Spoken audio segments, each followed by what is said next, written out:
బీహార్ రాజకీయాలు మరో మలుపు తిరిగాయి. ఇన్నాళ్ళు ఇండియా కూటమిలో భాగంగా ఉన్న సీఎం జేడీయూ నేత నితీష్ కుమార్ ఆర్జేడీ కాంగ్రెస్ కి గుడ్ బై చెప్పి బీజేపీకి మద్దతు పలకనున్నారు.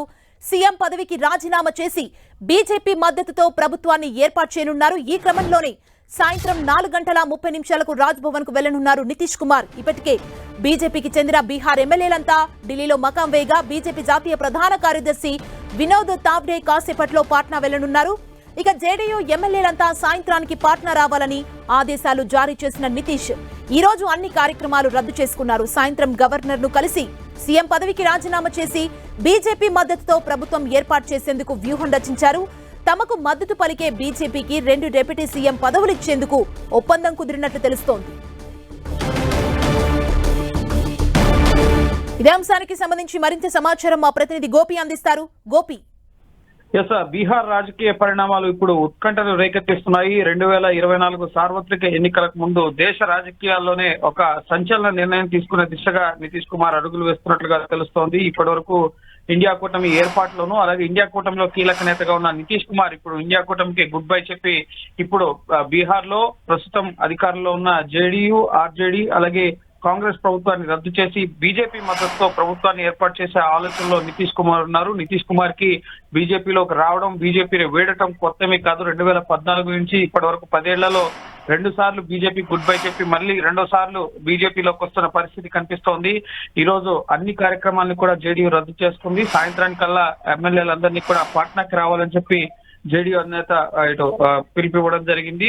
అలాగే ఢిల్లీలో బీజేపీ బీహార్ కు సంబంధించిన ఎమ్మెల్యేలంతా ఢిల్లీలో ఉన్నారు. బీహార్ లో ప్రభుత్వ ఏర్పాటుకు సంబంధించి ముఖ్యంగా ఉప ముఖ్యమంత్రి పదవులు కాకుండా ముఖ్యమంత్రి పదవి అడగాలని చెప్పి ఇటు బీజేపీ నేతలు అగ్రనాయకత్వానికి సూచనలు చేస్తున్న పరిస్థితి ఉంది. అయితే ముఖ్యంగా బీహార్ లో సంఖ్యాబలాలు చూసుకున్నట్లయితే కనుక ఇటు 243 ఎమ్మెల్యే స్థానాలు అక్కడ ఉన్నాయి.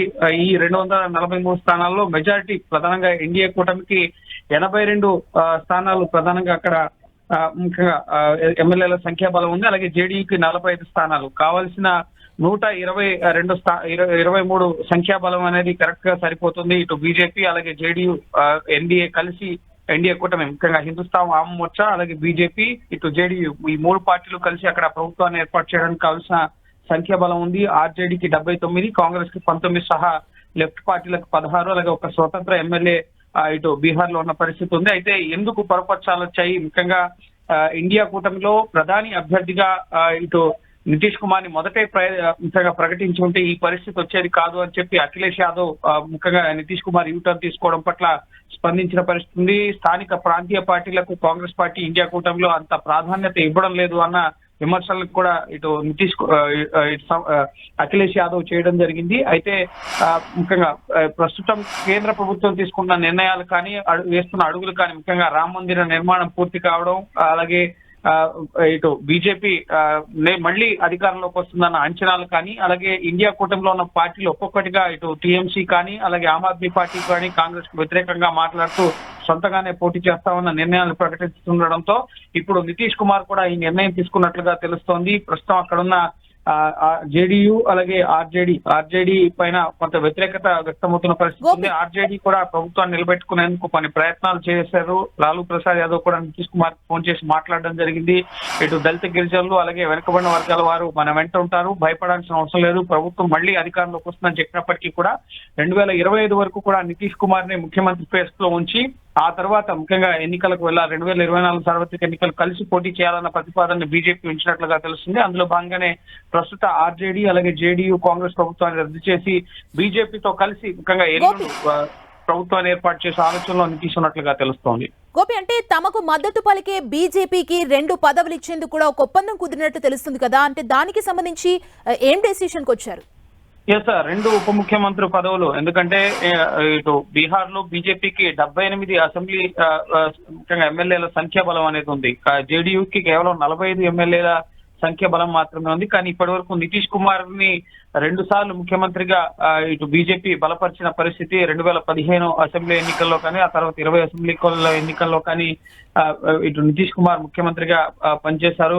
బీజేపీతో కలిసి ఉన్నప్పుడు విభేదాలు వచ్చి బీజేపీ నుంచి విడిపోయి ముఖ్యంగా విపక్ష కూటమితో కలిసి 2020లో పోటీ చేసినప్పటికీ ఆ తర్వాత ఎన్నో రోజులు ఆ ప్రభుత్వం నిలవని పరిస్థితి ఉంది. సో ఈ తరుణంలో ఇప్పుడు ముఖ్యమంత్రి పదవిని నితీష్ వద్దే ఉంచుతూ 2 డిప్యూటీ సీఎంలు సుశీల్ కుమార్ షిందే అలాగే ఇటు మరొకరికి ఉప ముఖ్యమంత్రి పదవి ఇవ్వడంతో పాటుగా కేబినెట్ బెర్తులు అధికంగా బీజేపీ ఎమ్మెల్యేలకు ఇచ్చే విధంగా కూడా చర్చలు జరుగుతున్నట్లుగా తెలుస్తోంది. సో అందులో భాగంగానే పార్టీ ఎమ్మెల్యేలందరినీ కూడా ప్రస్తుతం ఢిల్లీకి పిలిపించడం జరిగింది బీజేపీ జాతీయ నాయకత్వం. అలాగే బీజేపీ జాతీయ ప్రధాన కార్యదర్శి వినోద్ తావడే కూడా ఈ సాయంత్రం ఇటు బీహార్ పట్నాకి వెళ్తున్నారు. సాయంత్రం నితీష్ కుమార్ కూడా గవర్నర్ ని కలిసి ముఖ్యంగా ప్రభుత్వాన్ని రద్దు చేస్తున్నట్లుగా తన నిర్ణయాన్ని రాజీనామాను కూడా గవర్నర్ కి ఇచ్చే అవకాశం కనిపిస్తోంది. గోపి, అంటే ఇప్పటికే ఆల్రెడీ 2 సార్లు ఎన్డీఏ నుంచి బయటకు వచ్చారు కదా, అంటే బీజేపీ మళ్ళీ ఎందుకు ఆహ్వానిస్తుంది, ఎలా చూడాలి? ఎస్ సార్, బీజేపీ ఎప్పుడు కూడా ఎన్డీఏ కూటమిని బలపరచుకోవడానికి ఉన్న ఏ అవకాశాన్ని కూడా వదులుకోదు. అందులో భాగంగానే నితీష్ కుమార్ కేవలం ముఖ్యంగా 2014 ముందు ఎన్డీఏ కూటమిలోనే కొనసాగేవారు. కానీ 2015లో 2014కు సంబంధించి సార్వత్రిక ఎన్నికలకు సంబంధించి మోడీని ప్రధాని అభ్యర్థిగా ప్రకటించడంతో అసంతృప్తితో ఎన్డీఏ నుంచి వైదొలిగిన పరిస్థితి ఉంది. అలాగే 2015 ఫిబ్రవరిలో ముఖ్యంగా ఇటు ఆర్జేడీ కాంగ్రెస్ తో కలిసి మహాకూటమిగా అక్కడ భారీ విజయాన్ని సాధించడం జరిగింది. అయితే ఆ కూటమి చీలిపోయిన తర్వాత మళ్ళీ ముఖ్యంగా ప్రభుత్వాన్ని ఏర్పాటు చేయడం కానీ ఇటు ఉన్నత స్థాయి పదవిలో ఉండేందుకు నితీష్ కుమార్ ఎప్పుడు ఇష్టపడుతూ ఉంటారు. 8 సార్లు బీహార్ ముఖ్యమంత్రిగా ఆయన పనిచేస్తున్న పరిస్థితి ఉంది. ఇటు ప్రధాని రేస్ కి సంబంధించి కూడా అనేక సార్లు ఆయన ఉండాలి అన్న ఆలోచనలో కూడా ఆయన ఉన్నట్లుగా ముఖ్యంగా పార్టీ వర్గాలు కానీ రాజకీయ విశ్లేషకులు కానీ చెప్తూ ఉంటారు. సో ఇప్పుడు కూడా ముఖ్యంగా ఈ ఇండియా అలయన్స్ లో మొదటగానే నితీష్ కుమార్ అన్ని పార్టీలు విపక్ష పార్టీలు బీజేపీకి వ్యతిరేకంగా ఏకం చేయడంలో కేసీఆర్ తర్వాత ముఖ్యంగా నితీష్ కుమార్ బయలుదేరినప్పటికీ నితీష్ కుమార్ కొంత సక్సెస్ఫుల్ అయ్యారు. కాంగ్రెస్ పార్టీ కానీ ఎన్సీపీ కానీ ఇటు RJD JDU Samajwadi party TMC Aam Aadmi party అన్ని పార్టీలకు సంబంధించిన నేతల్ని ఇటు మొదట కలిసింది నితీష్ కుమార్ అలాగే తేజస్వి యాదవ్. ఈ ఇద్దరే మొదట ఇండియా అలయన్స్ కి సంబంధించి ఒక పనిని ప్రారంభించారు. ఆ తర్వాత ముఖ్యంగా నితీష్ కుమార్ ప్రధాని రేస్ కాకుండా ఒకవేళ ప్రధాని రేస్ లో ఎవరు ఉండాలి అన్న దానికి సంబంధించి కాంగ్రెస్ పార్టీ కానీ ఇతర పార్టీలు కానీ ఎక్కువగా మల్లికార్జున ఖర్గే వైపే మొగ్గు చూపాయి. కానీ ఇండియా అలయన్స్ సమావేశంలో కూడా ఎక్కడ నితీష్ కుమార్ పేరుని ఎవరు ప్రతిపాదించడం కానీ ఆయన వైపు మొగ్గు చూపడం కానీ చూపని పరిస్థితి ఉంది. ఈ నేపథ్యంలోనే ఇటు కేంద్ర ప్రభుత్వం ముఖ్యంగా అయోధ్య రామ మందిరాన్ని పూర్తి చేయడం అలాగే వస్తున్న సర్వేలు కానీ బీజేపీ మళ్లీ అధికారంలోకి వస్తున్న అంచనాలు కానీ అలాగే బెంగాల్లో మమతా బెనర్జీ ఇటు ఇండియా అలయన్స్ కాంగ్రెస్ పట్ల అసంతృప్తి వ్యక్తం చేయడం అలాగే పంజాబ్ లో ఇటు ఆమ్ ఆద్మీ పార్టీ భగవంత్ మాన్ కూడా ఇండియా అలయన్స్ సీట్ల పొత్తులకు సంబంధించి సీట్ షేరింగ్ కి సంబంధించి సొంతగా మేమే పోటీ చేస్తామని చెప్పడం ఈ అన్ని అంశాలు కూడా కొంత ఇండియా అలయన్స్ ని మరింత బలహీనపరిచే దిశగా విచ్ఛిన్నం అయ్యే దిశగా జరుగుతున్న పరిణామాల నేపథ్యంలో నితీష్ కుమార్ కూడా ఎటువైపు అయితే అధికారంలోకి రావచ్చు ఎటువైపు అయితే ముఖ్యంగా మనకి బెనిఫిట్ ఉంటుంది అన్న ఆలోచనలో భాగాన్ని బీజేపీ వైపు మొగ్గు చూపినట్లుగా తెలుస్తుంది. ముఖ్యంగా బీహార్ లో కూడా హిందుత్వ ఓట్ బ్యాంక్ కానీ ఇటు ఈ రామ మందిర అంశం కానీ ఇవన్నీ కూడా ఇటు బీహార్ లో జరిగే ఇటు భారత్ జోడో న్యాయ యాత్రకు సంబంధించి కూడా నితీష్ కుమార్ దూరంగా ఉండాలని చెప్పి నిర్ణయించుకున్నారు. బెంగాల్లో ఇటు మమతా బెనర్జీ కూడా భారత్ జోడో న్యాయ యాత్రకి తనకి ఇన్విటేషన్ రాలేదు, తను దూరంగా ఉండాలని చెప్పి నిర్ణయించుకున్న పరిస్థితి ఉంది. కాబట్టి సో మారుతున్న రాజకీయ పరిణామాలు కేంద్ర ప్రభుత్వం తీసుకుంటున్న నిర్ణయాలు కానీ కేంద్ర బీజేపీకి పెరుగుతున్న మద్దతు కానీ వీటన్నిటి నేపథ్యంలోనే నితీష్ కుమార్ ఈ యూటర్న్ తీసుకున్నట్లుగా తెలుస్తోంది. అందులో భాగంగానే ప్రస్తుతం ఉన్న మహాకూటమి ప్రభుత్వానికి గుడ్ బై చెప్పి ఆ ప్రభుత్వాన్ని రద్దు చేసి ఇటు బీజేపీతో కావాల్సిన సంఖ్యాబలం ఉంది కాబట్టి అక్కడ ప్రభుత్వాన్ని ఏర్పాటు చేయడం నెక్స్ట్ ఎన్డీఏ కూటమిలోకి రావడం సార్వత్రిక ఎన్నికలకు సంబంధించి ఎన్డీఏతో కలిసి పనిచేసే ఆలోచనలో కూడా నితీష్ ఉన్నట్లుగా తెలుస్తోంది. నితీష్ కుమార్ రాజీనామా ఈ రోజే ఉండే అవకాశం ఉందా? ఎస్, ఈ రోజు రాజ్ భవన్ కి వెళ్ళబోతున్నారు. సాయంత్రం 4:30 గంటలకి తన రాజీనామాని ప్రభుత్వ రద్దుకు సంబంధించిన అంశాన్ని గవర్నర్ ముందు ఉంచే అవకాశం కనిపిస్తోంది. ఆలోపు బీజేపీ జాతీయ ప్రధాన కార్యదర్శి వినోద్ తావడే కూడా పట్నా వెళ్తారు. అలాగే ఎమ్మెల్యేలంతా కూడా ఈ రాత్రికి పట్నా చేరుకోవడం జరుగుతుంది. రేపు ఒక సమావేశాన్ని ఏర్పాటు చేసి రేపు ముఖ్యంగా ప్రభుత్వం ఎందుకు రద్దు చేయాల్సి వచ్చింది, ఎందుకు ఆర్జేడీ అలాగే కాంగ్రెస్ కి గుడ్ బై చెప్పాల్సి వచ్చిందన్న అంశాలపైన ఒక ఉమ్మడి సంయుక్త ప్రకటన ఉండే అవకాశం కనిపిస్తోంది. ఈలోపు బీజేపీ ఎమ్మెల్యేలంతా కూడా ఢిల్లీలో ఉన్నారు. ప్రభుత్వ ఏర్పాటుకు సంబంధించిన అంశాలు మిగతా ముఖ్యంగా పదవులకు సంబంధించిన అంశాలపైన అధిష్టానం ఎమ్మెల్యేలతో కూడా సీనియర్ నేతలతో కూడా మాట్లాడుతున్నట్లుగా తెలుస్తుంది. సో రేపు పట్నాలో ఒక కీలక సమావేశం జరగబోతుంది. రేపే ఒక ప్రకటన నితీష్ కుమార్ చేసే అవకాశం కనిపిస్తుంది. ఎందుకు బీజేపీతో కలిసి వెళ్తున్నాం అన్న అంశానికి సంబంధించి, అలాగే ఎల్లుండు 28వ తేదీ బీజేపీతో కలిసి ప్రభుత్వ ఏర్పాటు చేసే అవకాశం కనిపిస్తోంది. సో ఈ రోజు సాయంత్రం 6 గంటల కల్లా మరికొంత స్పష్టత వచ్చే అవకాశం ఉంది. బీజేపీ అలాగే జేడీయూ ప్రభుత్వం ఎప్పుడు ఏర్పడబోతోంది, ఎందుకు ఇటు విపక్ష కూటమికి గుడ్ బై చెప్పాల్సి వచ్చింది, ప్రస్తుతం ఉన్న ఆర్జేడీ అలాగే కాంగ్రెస్ ని ఎందుకు వీడాల్సి వచ్చింది, ఎందుకు బీజేపీ వెంట నడవాల్సి వచ్చిందన్న అంశాలకు సంబంధించి ఈ రోజు సాయంత్రం 6 గంటల కల్లా మరిన్ని స్పష్టమైన వివరాలు వెలుగులోకి వచ్చే అవకాశం ఉంది. గోపి, ఇండియా కూటమిలో కీలక నేతగా ఉన్న నితీష్ కుమార్ ఉన్నట్లుండి ఈ డెసిషన్ తీసుకోవడం ఇండియా కూటమికి ఒక బిగ్ షాక్ గా చూడొచ్చా? ఎస్, ఖచ్చితంగా. ఇప్పటికే మమతా బెనర్జీ 42 ఎంపీ స్థానాల్లో సొంతగా పోటీ చేస్తా అని చెప్పి ప్రకటించడం జరిగింది. ఇండియా అలయన్స్ 2024 సార్వత్రిక ఎన్నికల్లో మోడీని గద్దెదించడమే లక్ష్యంగా ఏర్పడింది. ఇందులో ప్రధాన పార్టీలు ప్రధానంగా ఇటు జేడీయూ అధినేత ఇటు నితీష్ కుమార్ ఈ కూటమిని ఏకం చేయడం, కూటమి ఏర్పాటులో కీలక పాత్రను పోషించారు. ఇప్పుడు నితీష్ కుమార్ ఈ కూటమికి దూరం అవుతుండడంతో ఖచ్చితంగా ఈ కూటమి విచ్ఛిన్నం దిశగా అడుగులు వేస్తుందనే చెప్పాల్సి ఉంటుంది. ఎందుకంటే నితీష్ కుమార్ వెళ్లిపోయిన తర్వాత ఇంకా అనేక పార్టీలు కూడా దూరం అయ్యే అవకాశం కనిపిస్తోంది. ఇటు టీఎంసీ అధినేత్రి మమతా బెనర్జీ ఇప్పటికే బెంగాల్లో ఉన్న 42 స్థానాలు లోక్సభ స్థానాల్లో సొంతగా పోటీ చేస్తామని చెప్పి ప్రకటించడం జరిగింది. అలాగే ఇటు పంజాబ్ లో ఉన్న 13 లోక్సభ స్థానాలకు సంబంధించి కూడా ఇటు ఆమ్ ఆద్మీ పార్టీ సొంతగా పోటీ చేస్తామని చెప్పి ప్రకటించడం జరిగింది. సో వామపక్ష పార్టీలు కూడా కాంగ్రెస్ తీరు పట్ల కొంత అసంతృప్తిని వ్యక్తం చేస్తున్న పరిస్థితి. మిగతా అఖిలేష్ యాదవ్ కూడా యూపీలో స్థానాలకు సంబంధించి మేమే నిర్ణయిస్తాం కాంగ్రెస్ పార్టీకి ఎన్ని స్థానాలు ఇవ్వాలనేది అఖిలేష్ యాదవ్ పట్టుబెడుతున్న పరిస్థితి ఉంది. కాబట్టి సో ఖచ్చితంగా బీటలు వారుతున్నాయనే చెప్పాలి. కూటమికి అయితే ఒకరొకరుగా ముఖ్యంగా కాంగ్రెస్ పార్టీ పైన ఉన్న అసంతృప్తి, అలాగే బీజేపీకి పెరుగుతున్న మద్దతును చూసి ముఖ్యంగా కొంత ఆందోళనలో ఉన్నట్లయితే కనిపిస్తోంది. అందులో భాగంగానే ముఖ్యంగా సీట్ షేరింగ్ విషయంలో మొత్తం 200 స్థానాలకు పైగా ఉమ్మడిగా కలిసి పోటీ చేయాలని చెప్పి నిర్ణయించడం జరిగింది ఇండియా అలయన్స్. అయితే ఉన్న 543 లోక్సభ స్థానాల్లో 200 స్థానాలు ఉమ్మడిగా అంటే అనేక రాజకీయ పార్టీల్లో ఉన్న నేతలకి అవకాశం రాకుండా పోతుంది. చాలా మంది త్యాగాలకు సిద్ధపడాల్సిన పరిస్థితి ఏర్పడుతుంది. కాంగ్రెస్ పార్టీ ఒక జాతీయ పార్టీగా అన్ని రాష్ట్రాల్లో ఉనికి ఉన్న పార్టీగా కాంగ్రెస్ పార్టీకి జరిగే నష్టం చాలా తక్కువగా ఉంటుంది. కానీ మిగతా స్థానిక ప్రాంతీయ పార్టీలకు జరిగే నష్టం అధికంగా ఉంటుంది. వాళ్ళు స్థానాలు కోల్పోవాల్సిన పరిస్థితి కూడా ఏర్పడుతుంది. కాబట్టి సో దానికి మెజార్టీ నేతలు అంగీకారం తెలపడం లేదు.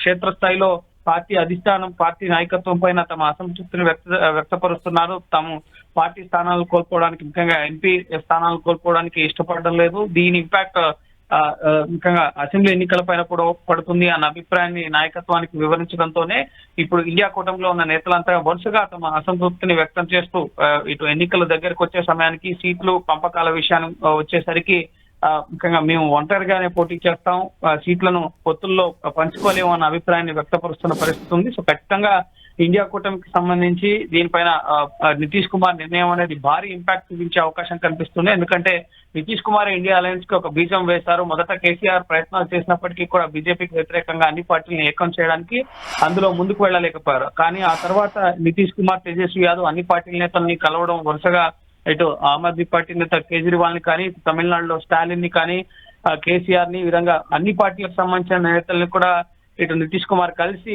ఒక వేదిక పైకి తీసుకొచ్చి ఆ తర్వాత దానికి ఏం పేరు పెట్టాలి, ఇండియా కూటమి అన్న పేరు తీసుకొచ్చి ఆ తర్వాత సమావేశంలో కూడా పాల్గొన్నారు. కానీ ఈ రామ మందిర ప్రారంభోత్సవం తర్వాత అలాగే మోదీ ప్రభుత్వం తీసుకుంటున్న నిర్ణయాలు, వచ్చే ఎలక్షన్స్ లో మోదీ ప్రభుత్వానికి అనుకూలంగా వస్తున్న సర్వేలు, వీటన్నిటి ఆధారంగా ఉన్న జరుగుతున్న పరిణామాల దృష్ట్యా కూడా సీట్ షేరింగ్ కానీ, ఇండియా కూటమిలో ప్రాధాన్యత లేదని అభిప్రాయపడడం కానీ, ఇవన్నీ కూడా నితీష్ కుమార్ యూటర్న్ అనుకున్న ప్రధాన కారణంగా కూడా తెలుస్తోంది.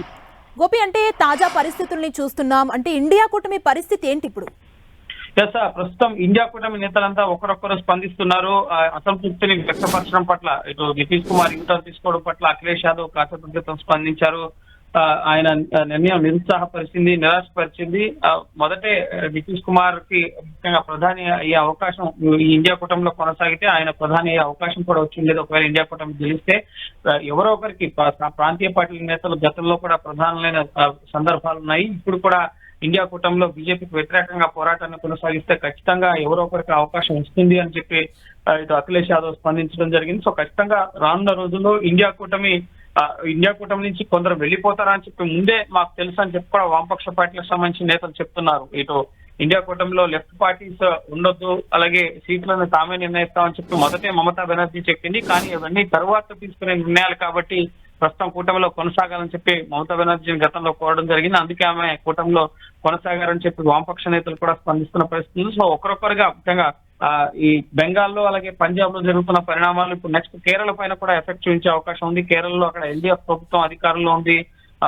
సిపిఎం కి సంబంధించి వాళ్ళు సీట్ల నిర్ణేతగా ఉంటారు. అక్కడ కాంగ్రెస్ పార్టీ కూడా ఉంది. యూడీఎఫ్ ప్రధాన ప్రతిపక్షంగా ఉంది అక్కడ కాంగ్రెస్ పార్టీకి సంబంధించి. సో వాళ్ళకి సీట్లు కేటాయించాలన్న విషయంలో ఇప్పుడు లెఫ్ట్ పార్టీలు కూడా కొంత ఆలోచనలో పడ్డట్లుగా తెలుస్తుంది. సో ఖచ్చితంగా సీట్ల పంపిణీ ముఖ్యంగా పంపకాల విషయంలో అలాగే ఇండియా అలయన్స్ లో పార్టీల మధ్య భేదాలు అనేవి ఇప్పుడు బహిర్గతం అవుతున్నాయి. ఎలక్షన్స్ దగ్గరకు వచ్చేసరికి ఇప్పుడు మాట్లాడకపోతే ఖచ్చితంగా నష్టపోతాం అన్న అభిప్రాయానికి వచ్చిన తర్వాత పార్టీలో కేడర్ల నుంచి వస్తున్న ఒత్తిడికి తలకి ప్రస్తుతం నేతలు తమ నిర్ణయాలని మార్చుకోవాల్సిన పరిస్థితి ఏర్పడుతుంది. అది మమతా బెనర్జీ కానీ, ఇటు భగవంత్ మాన్ కానీ, లేక ఇటు నితీష్ కుమార్ కానీ ఎవరైనా సరే కింద క్యాడర్ పార్టీ నేతల సూచనలకు అనుగుణంగా నడుచుకోవాల్సిన పరిస్థితి ఏర్పడుతుంది. కాబట్టి సో ఎవరు కూడా సీట్లను కోల్పోవడానికి ఇష్టపడిన పరిస్థితి ఉంది. అందులో భాగంగానే ఇప్పుడు ఇండియా అలయన్స్ లో ఈ లుకలుకలు అనేవి మొదలయ్యాయి. విచ్ఛిన్నం దిశగా ప్రస్తుతం అడుగులు అనేవి పడుతున్నాయి. గోపి, అంటే బీజేపీ బలమైన పార్టీగా ముందుకు వెళ్తుంది అనుకోవచ్చా ఇవన్నీ చూస్తే? అంటే రాజీనామా చేసి బీజేపీ మద్దతుతో ప్రభుత్వాన్ని కూడా ఏర్పాటు చేయబోతున్నారు నితీష్ కుమార్, ఎట్లా చూడాలి? ఎస్, ఖచ్చితంగా బీజేపీకి అక్కడ కావాల్సిన ముఖ్యంగా ప్రస్తుతం ఇటు ఆర్జేడీ తర్వాత అత్యధిక సంఖ్యాబలం ఉన్న పార్టీ బీహార్ లో బీజేపీనే. ఆర్జేడీకి 79 అసెంబ్లీ స్థానాలు ఉంటాయి, బీజేపీకి 78 అసెంబ్లీ స్థానాలు ఉన్నాయి. కానీ అలయన్స్ లో పోటీ చేయడం వల్ల ఇటు ఆర్జేడీ, జేడీయూ, కాంగ్రెస్ కలిసి గతంలో ప్రభుత్వాన్ని ఏర్పాటు చేశాయి. సో ఇప్పుడు బీజేపీ అక్కడ బలమైన పార్టీగా ఉంది. నితీష్ కుమార్ అడిగినట్లుగా సీఎం పదవిని కొనసాగించడంతో పాటుగా 2025 అసెంబ్లీ ఎన్నికల్లో కూడా నెక్స్ట్ సార్వత్రిక ఎన్నికల తర్వాత వచ్చే అసెంబ్లీ ఎన్నికల్లో కూడా నెక్స్ట్ సీఎం గా నితీష్ నే కొనసాగిస్తామన్న ఒక అష్యూరెన్స్ ఇచ్చినట్లయితే కనుక ఈ ప్రభుత్వ ఏర్పాటు సిద్ధపడినట్లుగా తెలుస్తోంది. అందులో భాగంగానే ప్రస్తుతం ఆర్జేడీతో కాంగ్రెస్ తో ఉన్న ప్రభుత్వాన్ని రద్దు చేసి ఇప్పుడు ప్రభుత్వాన్ని మళ్ళీ బీజేపీతో కలిసి ఏర్పాటు చేయడంతో పాటుగా 2025లో మళ్ళీ అక్కడ అసెంబ్లీ ఎలక్షన్స్ రాబోతున్నాయి. అలాగే ఇక్కడ 24 లోక్సభ ఎన్నికలు రాబోతున్నాయి. కాబట్టి ఒకవేళ నితీష్ కుమార్ కనుక ఎంపీగా పోటీ చేస్తే కేంద్ర మంత్రివర్గంలో అవకాశం కల్పించడం, సో ఇటువంటి ఆఫర్స్ కూడా బీజేపీ ఇచ్చినట్లుగా తెలుస్తోంది. అందులో భాగంగానే గతంలో బీజేపీకి వ్యతిరేకంగా ముఖ్యంగా బీజేపీ కూడా ఇక్కడ ఒక అవకాశాన్ని ముఖ్యంగా సద్వినియోగం చేసుకుందని చెప్పాల్సి ఉంటుంది. ఎందుకంటే ఇటు నితీష్ కుమార్ కి చెక్ పెడితే కనుక ఇండియా కూటమికి బీటలు వేసినట్లు అవుతుంది, ఇండియా కూటమి బలహీన పడినట్లు అవుతుందని చెప్పి కూడా బీజేపీ భావించినట్లుగా తెలుస్తుంది. అందులో భాగంగానే బీజేపీకి వ్యతిరేకంగా నేతలందరినీ కూడగట్టిన నితీష్ కుమార్ ని తమ వైపు తిప్పుకుంటే కనుక ఖచ్చితంగా ఇక ఇండియా కూటమి అనేది బలహీన పడుతుంది. ఇంకా మెజారిటీతో మనం లోక్సభ ఎన్నికల్లో విజయం సాధించవచ్చు అని చెప్పి బీజేపీ నాయకత్వం భావించినట్లుగా తెలుస్తుంది. అందులో భాగంగానే నితీష్ కుమార్ తో కలిసి ముఖ్యంగా బీజేపీకి వ్యతిరేకంగా పనిచేసినప్పటికీ, ఇండియా బ్లాక్ లో ఉన్నప్పటికీ కూడా అనేక విమర్శలు చేసినప్పటికీ కూడా గతంలో కూడా 2 సార్లు ఎన్డీఏ నుంచి వైదొలిగారు నితీష్ కుమార్. కానీ తప్పని పరిస్థితుల్లో బీజేపీతోనే కలిసి అక్కడ ప్రభుత్వాన్ని ఏర్పాటు చేసిన పరిస్థితి ఉంది. సో ప్రస్తుతం నితీష్ కుమార్ బీహార్ గవర్నర్ నివాసానికి చేరుకున్నట్లుగా తెలుస్తోంది. కాసేపట్లోనే ఈ ప్రభుత్వ రద్దుకు సంబంధించి అలాగే బీజేపీతో ప్రభుత్వ ఏర్పాటుకు సంబంధించి కూడా ఒక నిర్ణయం ముఖ్యంగా ప్రకటన కూడా వచ్చే అవకాశం కనిపిస్తోంది. అంటే కీలక నాయకులంతా ఎన్డీఏ కూటమికి దూరం అవుతున్నారు, మమత కావచ్చు, ఇప్పుడు నితీష్ కుమార్, ఇట్లా ఈ పరిణామాలు ఎట్లా చూడాలంటారు? ఎస్ సార్, 2024 సార్వత్రిక ఎన్నికల పైన ఇవి ఖచ్చితంగా ప్రభావితాన్ని చూపిస్తాయి. ఇండియా కూటమి నేతలు వరుసగా సొంతగా పోటీ చేస్తాం అనడానికి సంబంధించి ముఖ్యంగా ఓట్ బ్యాంక్ చీలిపోయే అవకాశం ఉంది. ఎవరికి వారుగా కనుక పోటీ చేస్తే కనుక బీజేపీకి అది ప్లస్ అయ్యే అవకాశం ఉంటుంది. ఎందుకంటే అందరూ ఐక్యంగా కలిసి పొత్తులో పోటీ చేస్తే కనుక ఖచ్చితంగా బీజేపీకి వ్యతిరేకంగా ఉండే ఓటంతా కూడా ఒకే అభ్యర్థికి పడడంతో గట్టి పోటీ ఇచ్చినట్లు అవుతుంది. 2024 సార్వత్రిక ఎన్నికల్లో బీజేపీని గద్దెదించే ప్రయత్నాలు ఖచ్చితంగా ముమ్మరంగా సాగే అవకాశం ఉండేది. కానీ ఇప్పుడు ఎవరికి వారిగా ఇండివిజువల్ గా పోటీ చేయడం వల్ల బీజేపీకి ఉన్న ప్రస్తుతం ఇప్పుడున్న ప్రభుత్వం తీసుకుంటున్న నిర్ణయాలు కానీ, గరీబ్ కళ్యాణ్ యోజన 5 ఏళ్ల పాటు పొడిగించడం, ఇచ్చిన హామీలు మేనిఫెస్టోలో ఉంచిన హామీలు ఆర్టికల్ 370 రద్దు కానీ, ట్రిపుల్ తలాక్ కానీ, అలాగే అయోధ్య రామ మందిరం కానీ, అలాగే ఇటు నూతన నిర్మాణాలు పార్లమెంట్ కానీ, ఇటు సెంట్రల్ విస్టా సహా దేశ అభివృద్ధి పురోగతికి సంబంధించి జాతీయ రహదారులు, అలాగే ఇటు పేదలకు ఇళ్లు సహా అనేక సంక్షేమ పథకాలను ప్రజల్లోకి బలంగా తీసుకెళ్లాలి. 3వసారి మోడీకి అవకాశం ఇవ్వాలి. ఈసారి 400 మార్క్ టార్గెట్ గా పెట్టుకున్న పరిస్థితి ఉంది. కాబట్టి సో వాటిని చేరుకునే దిశగా ఈ ఇండియా కూటమి బలహీన పడితే కనుక ఖచ్చితంగా బీజేపీకి ప్లస్ అయ్యే అవకాశాలు ఉంటాయి. సో ఇండియా కూటమి కూడా మొదటి నుంచి ముఖ్యంగా బీజేపీ వ్యతిరేకంగా ఉన్న పార్టీలన్నీ ఐక్యమైనప్పటికీ కూడా ఈ సీట్ల సర్దుబాటు విషయంలోనే భేదాభిప్రాయాలు ముఖ్యంగా ఆయా రాష్ట్రాల్లోనే ఇప్పుడు ఇండియా అలయన్స్ లో ముఖ్యంగా పొత్తుల్లో ఇండియా అలయన్స్ లో భాగస్వాములుగా ఉన్న పార్టీలకు పొసగని పరిస్థితి ఉంది. అది ఇటు లెఫ్ట్ పార్టీస్ కి మమతా బెనర్జీకి కానీ, అలాగే ఇటు కేరళలో ఎన్డీఎఫ్ కి, యూడీఎఫ్ కి, కాంగ్రెస్ పార్టీకి, లెఫ్ట్ పార్టీకి కానీ, అలాగే ఆమ్ ఆద్మీ పార్టీకి, కాంగ్రెస్ పార్టీకి, ఈ విధంగా సమాజ్వాదీ పార్టీకి, కాంగ్రెస్ పార్టీకి ఒకరికొకరి మధ్య ముఖ్యంగా పొసగని పరిస్థితుల్లో బీజేపీని ఎదుర్కొనేందుకు, ఆ పార్టీని గద్దె దించేందుకు మేమంతా ఐక్యమవుతున్నాం. లోక్సభ ఎన్నికల వరకు మాత్రమే కొత్త ఉంటుంది.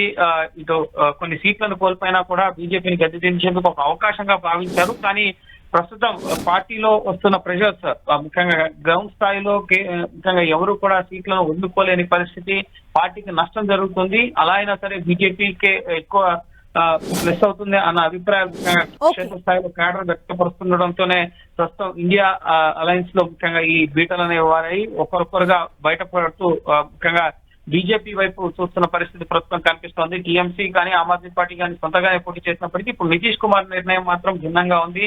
ఆయన సొంతగా కాకుండా ఇప్పుడు బీజేపీతో కలిసి వెళ్తుండడం, ఇది ఇండియా కూటమిపై తీవ్ర ప్రభావాన్ని చూపిస్తుండడం ప్రస్తుతం ఇండియా కూటమి నేతల్లో ఆందోళనలు వ్యక్తం చేస్తోంది. Thank you Gopi.